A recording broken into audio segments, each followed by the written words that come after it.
दोस्तों, Chintels Paradiso society को एक तरफ ढहाकर फिर से बनाने की कवायद चल रही है, तो दूसरी तरफ इस सोसाइटी के रेजिडेंट्स लगातार बिल्डर की मनमानी के खिलाफ आवाज बुलंद कर रहे हैं। इस सब के बीच चिंटल पैराडीसो सोसाइटी की ए, बी और सी टावर को भी रहने के लिहाज से असुरक्षित घोषित कर दिया गया है। दोस्तों, रिपोर्टर जी लगातार चिंटल्स पैराडीसो सोसाइटी से जुड़े मुद्दे और यहां के रहने वाले लोगों की आवाज को उठाने का काम कर रहा है, क्योंकि यह गुरुग्राम शहर की ऐसी सोसाइटी बन गई है जिससे लोगों की गाढ़ी कमाई को चूसा ही साथ बिल्डर की साजिश का शिकार होकर दो महिलाओं ने अपनी जान भी गंवा दी।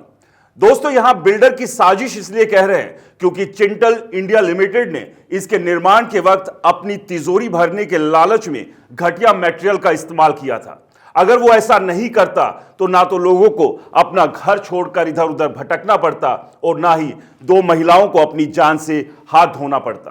खैर, इस मामले को लेकर 2 रोज पहले भी इस सोसाइटी की टावर ए, बी और सी में रहने वाले रेजिडेंट्स ने प्रदर्शन किया था और नायब सिंह सैनी सरकार से बिल्डर की करतूत और मनमानी पर लगाम लगाने की मांग की थी। रेजिडेंट्स का आरोप है कि बिल्डर ने काफी परिवारों पर दबाव बनाकर एक तरफा रीडेवलपमेंट एग्रीमेंट साइन करा लिया है, जिसके बाद वो अभी सोसाइटी में 532 फ्लैट की जगह ज्यादा फ्लैट बनाने की प्लानिंग कर रहा है। रेजिडेंट्स ने सरकार के सामने मोटे तौर पर अपनी 3 मांगे रखी हैं, जिसमें सुप्रीम कोर्ट के पुनर्निर्माण आदेश को तत्काल लागू किया जाए, बिल्डर को दी गई अवैध फेजिंग अप्रूवल को रद्द किया जाए, सीआईएल को उसकी लापरवाही और मनमानी के लिए जवाबदेह ठहराया जाए। खैर, इस सब के बीच सोसाइटी के बाकी 3 टावरों को लेकर आई रिपोर्ट के बाद अब जिला प्रशासन इन्हें 1 महीने में खाली करवाने की कार्रवाई शुरू करेगा। दरअसल सीबीआरआई की रिपोर्ट के अनुसार तीनों टावरों में इस्तेमाल किए गए सरिये में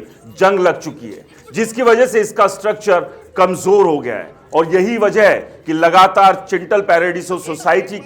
जिस बिल्डर ने यानी कि चिंटल इंडिया लिमिटेड ने बनाई थी, वो सवालों के घेरे में।